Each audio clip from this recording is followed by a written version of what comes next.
Hello viewers, welcome to my channel. आज हम C James Jensen के बुक आपके अवचेतन मन की शक्ति से आगे का 4 चैप्टर पढ़ने जा रहे हैं। हमारा स्व संवाद किस तरह हमारी अवधारणा को बनाता है।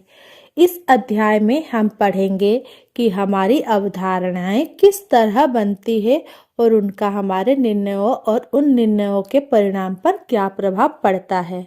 अर्थात हमारी अवधारणाएं हैं उन्हें किस तरह प्रभावित करती है। इन अवधारणा का निर्माण हमारी इस समझ के साथ शुरू होता है कि हम स्व अवधारणाओं की शक्ति को जानते हैं और यह भी समझते हैं कि ये अवधारणाएं वास्तव में हमारे जीवन को निर्देशित करने वाला तंत्र है जो जीवन के किसी भी क्षेत्र में हमारे प्रदर्शन को सकारात्मक या नकारात्मक रूप से प्रभावित करता है। हम बेहद जटिल और बहुआयामी प्राणी हैं। हम जीवन में कई सुविधाओं का उपभोग करते हैं और हमारे लिए इन सुविधाओं को प्राप्त करने के कई अन्य तरीके और तकनीक होती है जिनके बारे में हमें किसी स्कूल में नहीं पढ़ाया जाता। इसीलिए हम में से अधिकतर लोग सारा जीवन अनभिज्ञता में ही काट देते हैं और यह जान ही नहीं पाते कि हम आज जो है वो कैसे बने हैं। और इससे भी महत्वपूर्ण ये है कि हम आज जो है उस स्थिति में रचनात्मक बदलाव लाकर जीवन के उन क्षेत्र में सफलता प्राप्त कर सकते हैं जो हमारी दृष्टि से कमजोर रह गए हैं मगर जिनमें सफल होने की इच्छा हमारा मन में है। सरल रूप से कहा जाए तो अधिकांश लोग यह नहीं जानते कि बदलाव किस तरह लाया जाए और इस कारण से वे अपने मन में इस मंत्र को जपते रहते हैं कि मैं ऐसी ही हूँ और इसके लिए वे ईश्वर के आशीर्वाद का आभार भी मानते हैं मगर वे यह नहीं जानते कि वे अपने कमियों को ढकने की कोशिश कर रहे हैं और वे सारा जीवन इसी तरह से काट देते हैं। जैसे ही हम स्वयं को अपने नकारात्मक विचारों और सीमित सांस्कृतिक दायरों की पूर्ण और सम्मोहन से बाहर लाते हैं और स्वयं को पुनः नए विश्वासों से सम्मोहित करते हैं, हम अपने मस्तिष्क का दायरा बढ़ा सकते हैं और यह दायरा हमारे पुराने दायरों की तुलना में बृहद और विस्तृत होगा।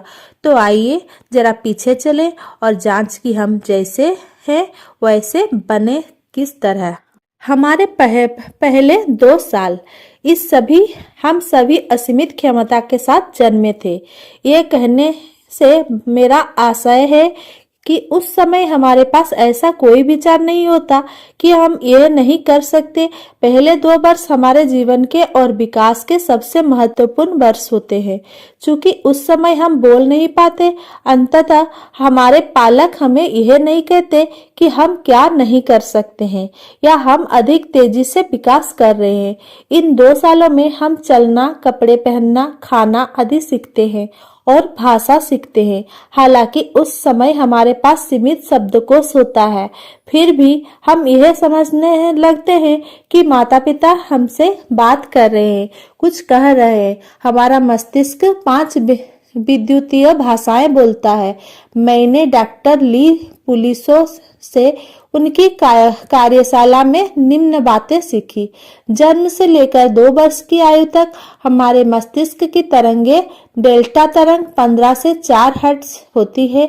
2 साल से 6 साल तक ये तरंगे थीटा तरंगों में यानी कि 4 से 8 हर्ट्ज बदलती है। 6 से 12 वर्ष के बीच ये तरंगे अल्फा तरंगों में 8 से 12 हर्ट्ज बदलती है और 12 साल से ये बीटा तरंग में 12 से 40 हर्ट्ज बदलती है। जब किसी व्यक्ति को सम्मोहित किया जाता है तो क्या होता है, उसके मस्तिष्क की तरंगे की गति धीमी हो जाती है। थीटा से अल्फा के बीच सम्मोहित अवस्था में मस्तिष्क तरंगों की गति 7.3 हर्ट्ज होती है। इसका अर्थ है 2 वर्ष से लेकर 12 वर्ष तक की अवस्था में हम सबसे अधिक सम्मोहित किए जाने वाली अवस्था में रहते हैं। क्यों? क्या यह वो अवस्था है नहीं होती जहां हमारे विश्वास आकार ले रहे होते हैं और आत्मसम्मान और स्व अवधारणाएं बन रही होती है। अतः जैसे ही हम अपने आप को अपने अंदर जन्मे नकारात्मक विचारों के समूहन से मुक्त करते हैं और सकारात्मक सुझावों को स्थान देते हैं, हम अधिक शक्तिशाली विचार तैयार करते हैं। पांचवी बिंदुति भाषा गामा तरंगे होती है, जो प्रदर्शन का उच्च स्तर 40 से 200 हर्ट्ज होता है।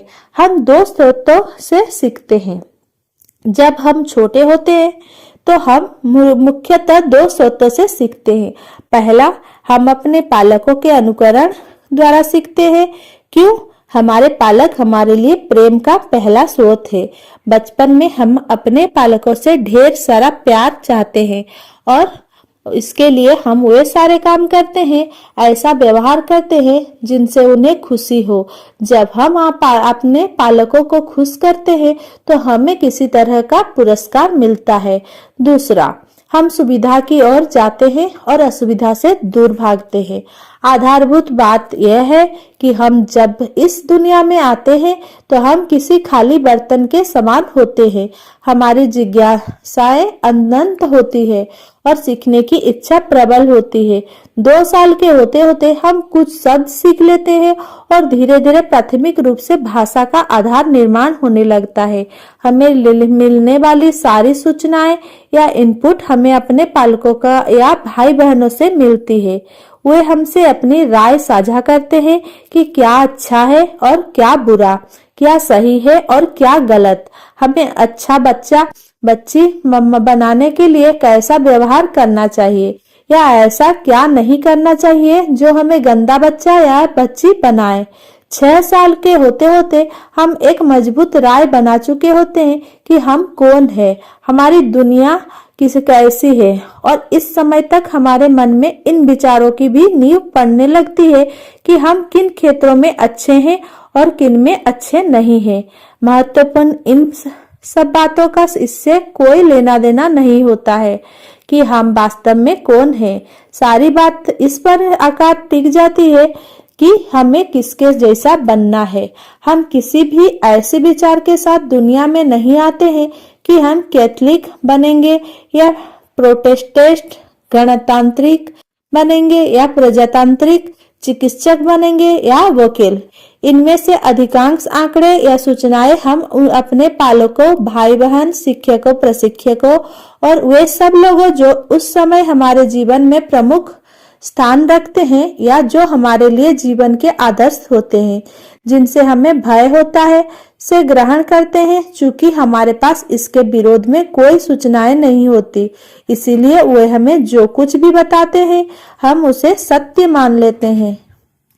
इसके बाद हम स्कूल जाते हैं जहां हमें शिक्षक और प्रशिक्षक मिलते हैं जो हमें और स्पष्ट रूप से बताते हैं कि हम कौन है, हम किसमें अच्छे हैं और किसमें बुरे।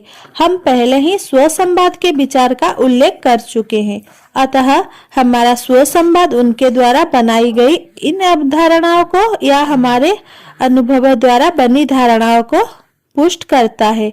हमारा स्व संवाद ही हमारी स्व अवधारणा को बनाता और तय करता है। अतः हमारी स्वयं के प्रति अवधारणाएं हमारे माता पिता या अन्य लोगों द्वारा हमारे लिए कही गई बातों से नहीं बनती, वरन हम उन सूचनाओं का क्या अर्थ लेते हैं और उनके बारे में क्या अनुभव करते हैं, इसके आधार पर बनती है। जैसे हम सीखेंगे कि भाषा का उद्देश्य हमारे मन में कुछ चित्र को बनाना होता है, वे चित्र कुछ भावनाओं के साथ जुड़ते हैं। अतः हमारा आंतरिक संवाद किसी तरह का चित्र और उसके साथ जुड़ी भावनाएं अवचेतन मन में बनाता है और ये चित्र भविष्य में हमारा व्यवहार को प्रभावित करते हैं। अध्याय 7 में हम इन पर और गहराई से बात करेंगे। नीचे लिखी गई पंक्तियों नेपोलियन हिल द्वारा लिखी गई पुस्तक outwitting the devil, the secret to freedom and success से ली गई है। क्या आपने कभी एक पालक को अपने बच्चे के वाक्य को पूरा करते सुना है या किसी पालक को अपने बच्चे का गृह कार्य पूरा करते देखा है? स्कूल में होने वाली वे विज्ञान मेले याद है जहां बच्चों के विज्ञान के प्रकल्प यानी कि प्रोजेक्ट बनवाने में पालक मदद करते हैं। माता पिता ने भले ही उसे नन्हा समझकर उसकी मदद की हो, मगर कहीं भीतर उन्हें ऐसा लगता है कि उनका बच्चा उनकी मदद की प्रशंसा करता है और बच्चे की मदद करने से वे उसकी नजरों में अच्छे माता पिता बन जाएंगे। मगर वास्तविकता कुछ और ही होती है। बच्चा सोच रहा होता है कि माता पिता को ऐसा लगता है कि मैं अकेले यह काम नहीं कर सकता, इसीलिए वे मेरी मदद करते हैं। तो चिंता क्यों की जाए। पालकों की यह अवांछित मदद धीरे धीरे बच्चों का आत्मविश्वास खत्म कर देती है। बच्चों के काम पर विश्वास रखकर और उन्हें अपना काम स्वयं करने की छूट देकर पालक उनमें अपने लिए सोचने की आदत विकसित कर सकते हैं। सामान्य रूप से यह समझाने की कोशिश करें कि हमारा स्व संवाद ही हमारा स्व अवधारणाएं बनाता है। स्व अवधारणाओं में से क्या तात्पर्य है? स्व संवाद हमारे द्वारा स्वयं को देखने का तरीका है। पारिभाषिक रूप से कहे तो स्व संवाद उन सारे मूल्य आधारित निर्णयों का औसत होता है जो आपके ऊपर आपके पालकों और अन्य व्यक्तियों द्वारा तब थोपे जाते हैं जब आप बच्चे होते हैं। विशेषतः जब आप छोटे बच्चे होते हैं तो इस तरह के निर्णय सभी क्षेत्र में आपके आसपास के लोगों द्वारा आप पर थोपे जाते हैं। हमारे मन में अपने प्रति जो अवधारणाएं बनती है वो उन सब एकल अवधारणाओं का योग या औसत होती है जो आपके आसपास उपस्थित लोगों द्वारा हमारे बारे में बनाई जाती है। हमारे पास हजारों एकल अवधारणाएं आती है। किसी खेल के क्षेत्र में हमारी अवधारणा के अनुसार हम स्कीइंग में अच्छे और गोल्फ में खराब खिलाड़ी हो सकते हैं। मूलभूत कार्यकारी सिद्धांत के अनुसार स्व अवधारणा वह विनियमित नियमन तंत्र है जो जीवन के हर क्षेत्र में हमारे प्रदर्शन के स्तर को निर्धारित करता है। हमारी स्व अवधारणाएं और हमारे प्रदर्शन के बीच हमेशा सीधा संबंध होता है। हम में से अधिकांश लोग को यह सिखाया जाता है कि कड़ी मेहनत करने से ही प्रदर्शन का स्तर बढ़ाया जा सकता है। एक बार हमारा प्रदर्शन अच्छा हो जाता है तो फिर हम जीवन के उस क्षेत्र में आगे उन्नति के बारे में सोच सकते हैं या हम अपनी स्व अवधारणा को आगे बढ़ने की अनुमति दे। सौभाग्य से यह इस तरह काम कर नहीं करता। यहाँ हम निर्देश, प्रशिक्षण और अभ्यास के महत्व को कम नहीं आंकना चाहते, मगर कारण और प्रतिक्रिया में मुख्य रिश्ता यही है कि आपकी स्व अवधारणा ही आपके प्रदर्शन का स्तर निर्धारित करती है। मैं आपको एक उदाहरण देता हूँ जिससे इस बिंदु को विस्तार से समझा जा सकता है।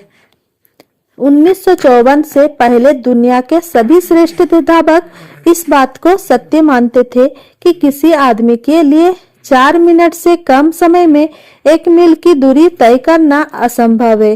इसके पीछे का कारण यह था कि आदमी द्वारा स्टॉपवॉच के आविष्कार के बाद पिछले दशकों में हुई हजारों दौड़ में किसी भी व्यक्ति ने 6 मिनट से कम समय में 1 मील की दूरी तय नहीं की थी।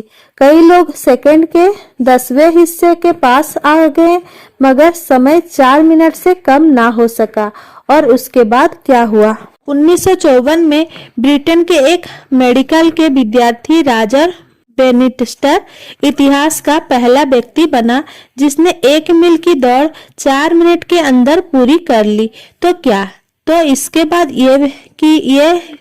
कि अगले 3 सालों में करीब 16 लोगों ने 4 मिनट से कम समय में यह दौड़ पूरी की।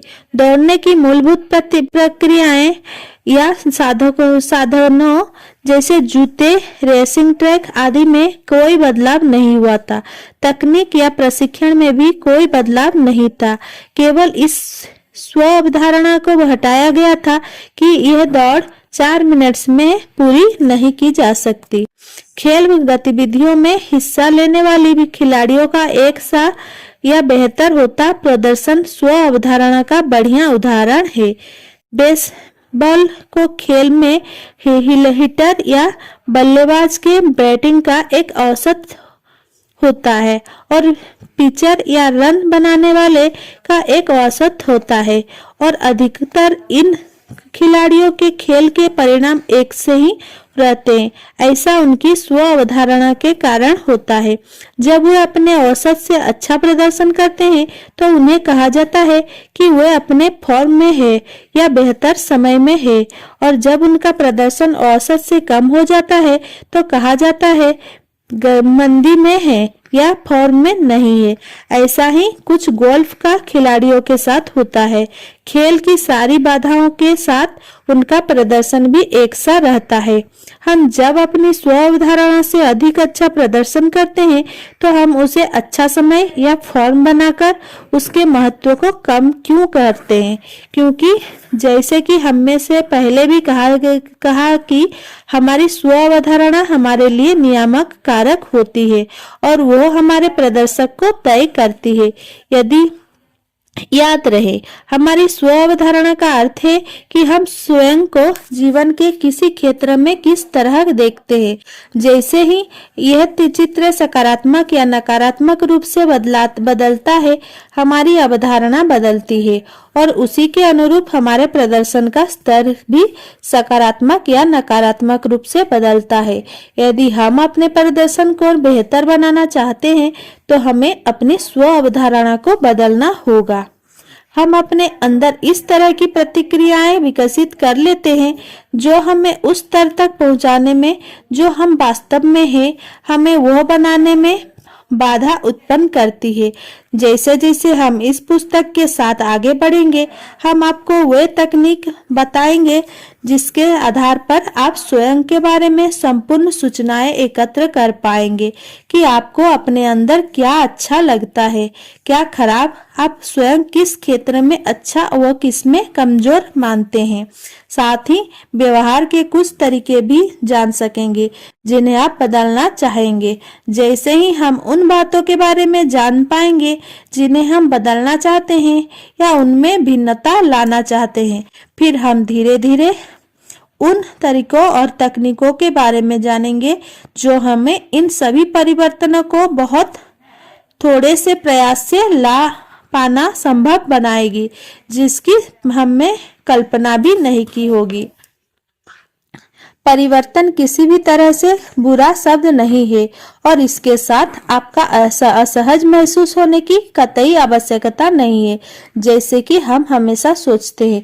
आइए अब हमारे अवचेतन मन की शक्ति को और गहराई से देखने समझने का प्रयास करते हैं और चेतन तथा अवचेतन मन की आपसी संबंध पर गहरी समझ बनाने का प्रयास करते हैं। Thanks for watching. Please like, comment.